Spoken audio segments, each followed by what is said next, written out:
पुत्री उषा का प्रणाम स्वीकार। प्रणाम हो भोले बाबा।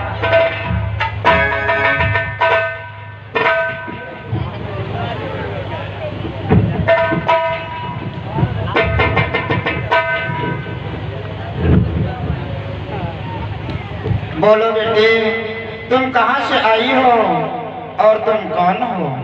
हे भोले बाबा, मैं तो सोनीपुर से आ रही हूँ और वहाँ के राजा बाणासुर, मैं उनकी पुत्री हूँ और मेरा नाम उषा है। तो बोलो बेटी, मेरे पास किस लिए आई हो बेटी?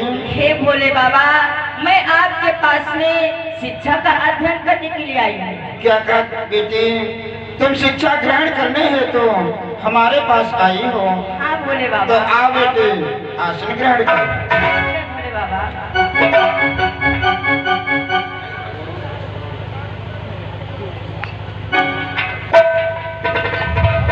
बेटी, आज तुम हमारे पास शिक्षा ग्रहण करने के लिए आई हो तो मैं तुम्हें शिक्षा अवश्य दूंगा। बेटी, विद्यार्थी के लिए 5 लक्षण बताए गए हैं जो हर विद्यार्थी में होना अनिवार्य है बेटी। वो कौन से भोले बाबा? ध्यान देकर सुनो बेटी। काग चेष्टा बको ध्यानम, काग चेष्टा बको ध्यानम, स्वान निंद्रा तथोचा, अल्पाहारी ग्रास त्यागी, विद्यार्थी 5 लक्षण। विद्यार्थी। हे भोले बाबा, इसका मतलब क्या हुआ? बेटी, काग चेष्टा बको ध्यानम, काग माने कौवे होते हैं। जिस प्रकार से कौवे में चतुरता होती है उस प्रकार से विद्यार्थी में चतुरता होनी चाहिए। काग चेष्टा बको ध्यानम, बको में बगुले, जिस प्रकार एक बगुला जब शिकार करता है वो एक दृश्य से देखता है, उसी प्रकार से विद्यार्थी की निगाहें होना चाहिए।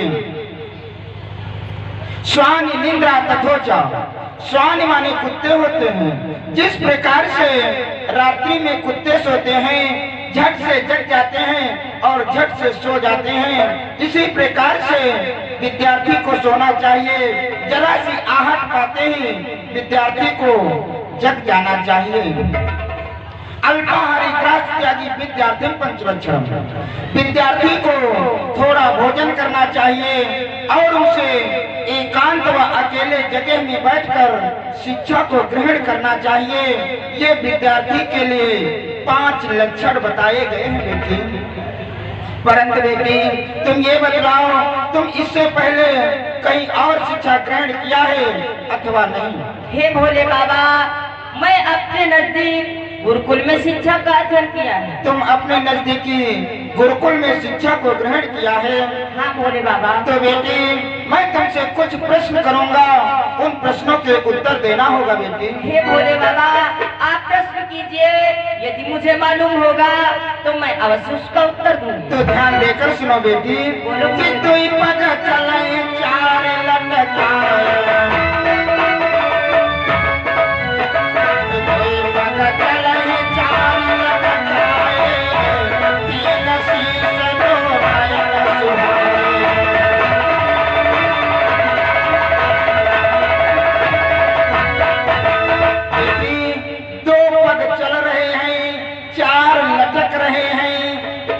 शीश है और 2 सुंदर नयन हैं। बोलो बेटी, इस संसार में ऐसा कौन महान पुरुष होगा?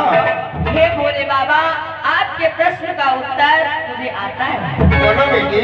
हे भोले बाबा, जिस समय श्रवण कुमार अपने माता पिता को तीर्थ यात्रा के लिए लिए जा रहे थे तो उन श्रवण कुमार के 2 पग चल रहे थे और उनके माता पिता के 4 पैर लटके हुए थे। हे भोले बाबा, उनके 3 शीश थे और श्रवण कुमार के माता पिता तो अंधे थे, इसलिए श्रवण कुमार की ही 2 नेत्र थे। वाह, प्रश्न का उत्तर ये हुआ। बेटी, ये उत्तर आपका सही रहा। दूसरा सुनो बेटी। कि मल्ल युद्ध जन करे, पास खड़ी एक नारी, उन तीनों के नैनों हैं 2000 और 4।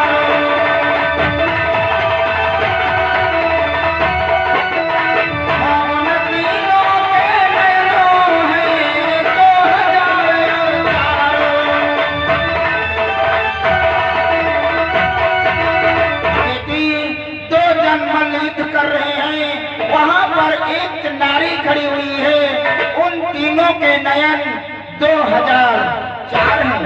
बोलो बेटी, इसका उत्तर क्या हुआ? हे भोले बाबा, इस प्रश्न का उत्तर भी मुझे आता है। बोलो बेटी। तो कृष्ण नाम से लड़ रहे पासनाग की नार, और उन तीनों के नेत्र हैं 2004।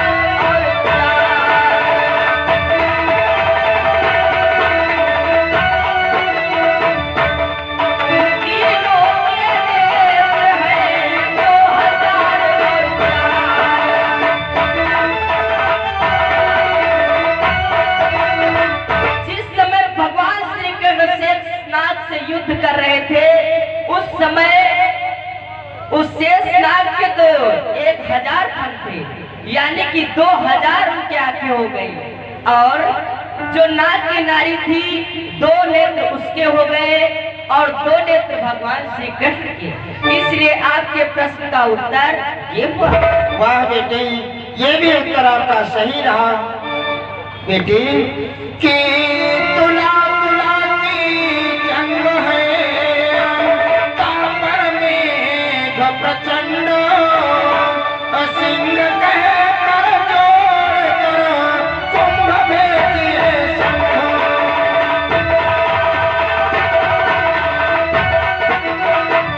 सिंह कह कर जोड़ कर कुंभ भेजिए संघ।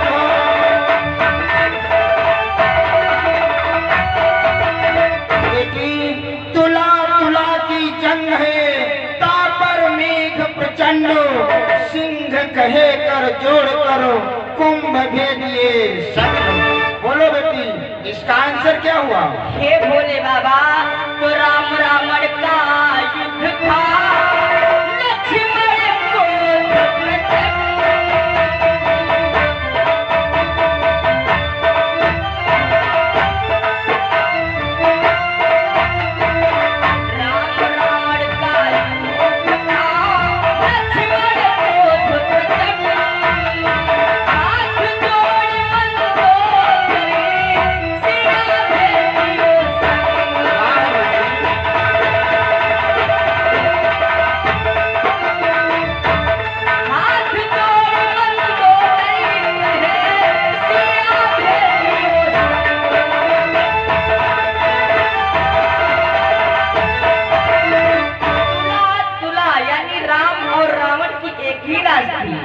तुला तुला की जंग है, तापर मेघ प्रचंड, यानी लक्ष्मण मेघराज लक्ष्मण जी की थी। लक्ष्मण क्रोध प्रचंड और मंदोदरी जो थी वो सिंहराज की थी। इसलिए वो हाथ जोड़ के निवेदन कर रही थी कि कुंभ भेजियो संग, यानी सीता जी की कुंभ राशि। इसलिए आपके प्रश्न का उत्तर। वाह बेटी, ये भी तुम्हारा उत्तर सही रहा। अंतिम प्रश्न सुनो बेटी। कि बंसी बाजी श्याम की मोहे तीनों लोग, वह तीनों मोहे नहीं रहे कौन से लोग।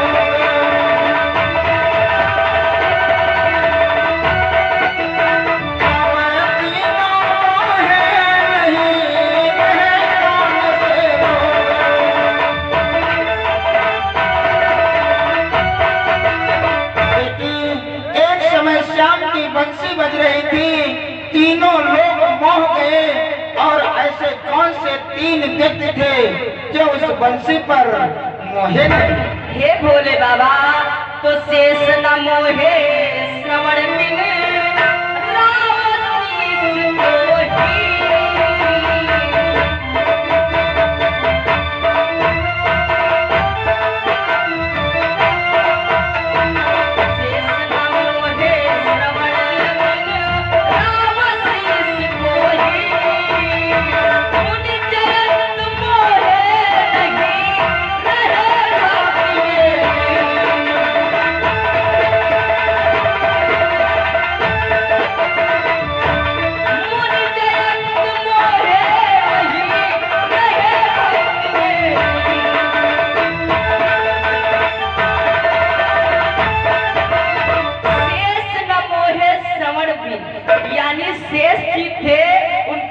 संतान ही नहीं थे। राव शीश को ही यानी राव के शीश ही नहीं थे। और जो जयंत थे वो तो तपस्या में लीन थे। यही तीन व्यक्ति बंसी के भगवान श्री कृष्ण की बंसी पर मोहित नहीं थे। वाह बेटे, ये भी तुम्हारा उत्तर सही रहा। आज तक शिक्षा यहीं तक हो, कल तुम ब्रह्म मुहूर्त में आना, तुम्हें शिक्षा और दूंगा। ठीक है भोले बाबा, मेरा प्रणाम स्वीकार। आयुष्मान भव।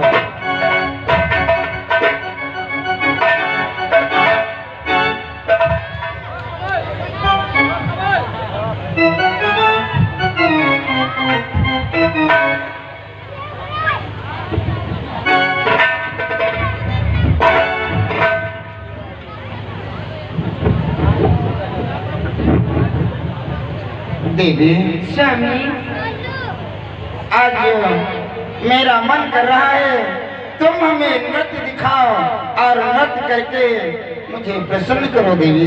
क्या हो स्वामी? प्रारंभ हो जाओ।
वाह देवी, तुमने मेरा मन प्रफुल्लित कर दिया। आओ कैलाश पर्वत पर शयन करते हैं।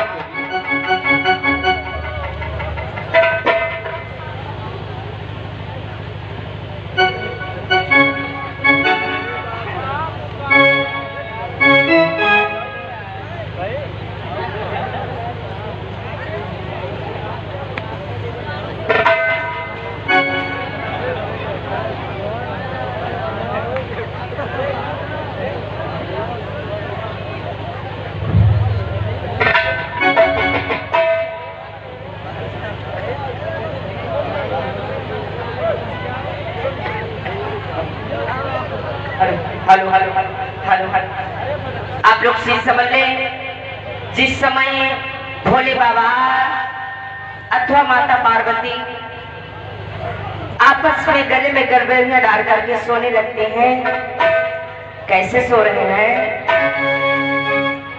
कि भोला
अथवा माता पार्वती कैसे गले में गले बनिया डाल करके सो रहे हैं।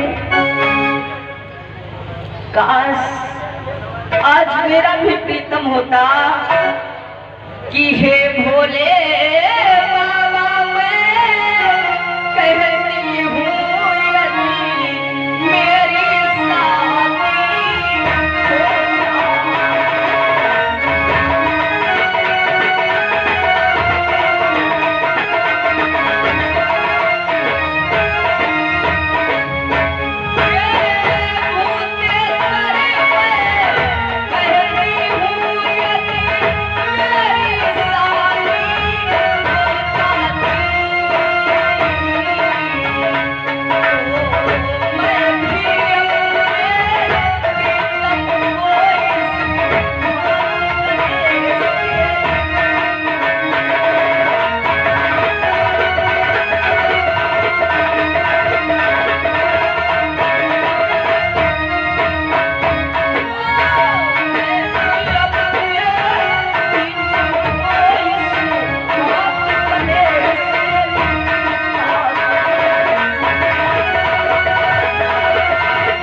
तो जैसे तुम सो रहे हो ऐसे मैं भी अपने प्रीतम के साथ गले में गलबनिया डाल करके सोती।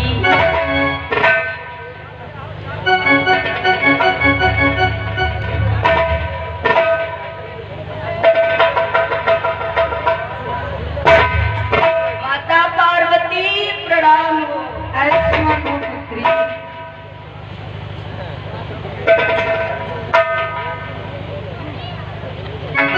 बेटी कि हे बेटी तुम धीरज रखो ये भी है समय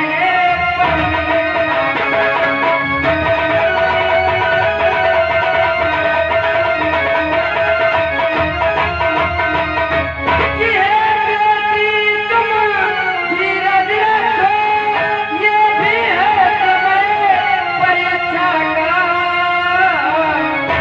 परिणाम शीघ्र ही पाओगी तुम अपनी महातपस्या।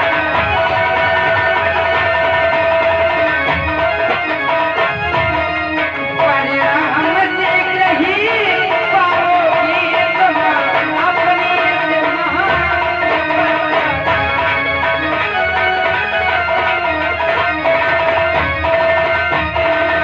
हे बेटी तुम धीरज रखो ये भी समय तुम्हारा परीक्षा का है। परिणाम शीघ्र ही पाओगी अपनी इस महा तपस्या का। माता पार्वती स्वामी उठो स्वामी पुत्री गोसाई है।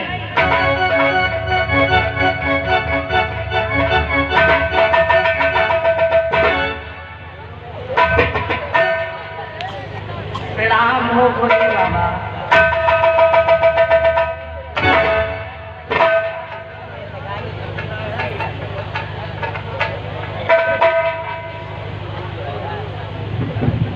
अरे बेटी तुम इतनी प्रातः काल आ गई।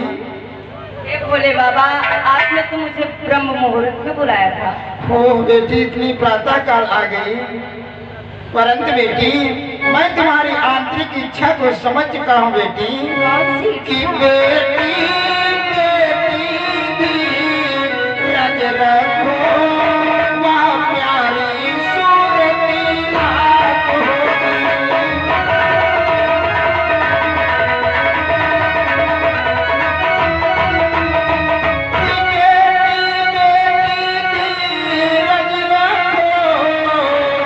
वह प्यारी सूरती रात होगी। ओ साथ जिसने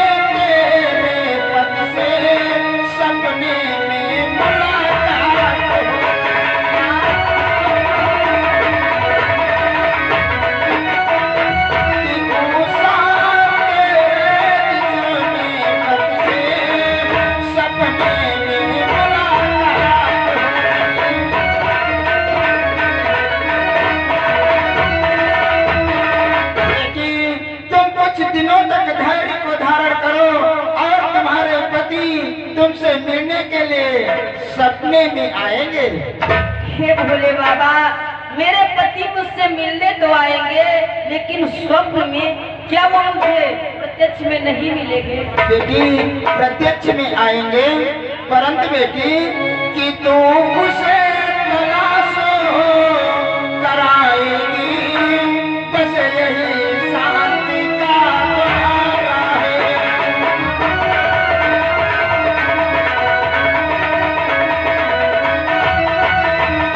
कि तू उसे तलाश कराएगी, बस यही शांति का द्वार है। जीवन सुखपूर्वक बीतेगा, यह आशीर्वाद हमारा है।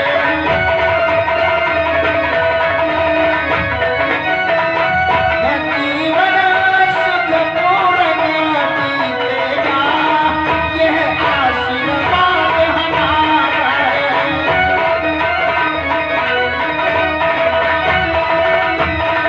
बेटी तुम अपने पति को इस संसार में स्वयं तलाश करोगी, यही शांति का द्वारा बताया गया है, और जीवन सुख पूर्वक बीतेगा, ये आशीर्वाद हमारा है। हे भोले बाबा, बेटी तुम्हारी शिक्षा पूर्ण हुई, तुम श्रवणपुर जा सकती हो। ठीक है भोले बाबा, मेरा प्राण स्वीकार। ऐसा मानो देवी, आओ कैलाश पर्वत चलते हैं। चलो स्वामी।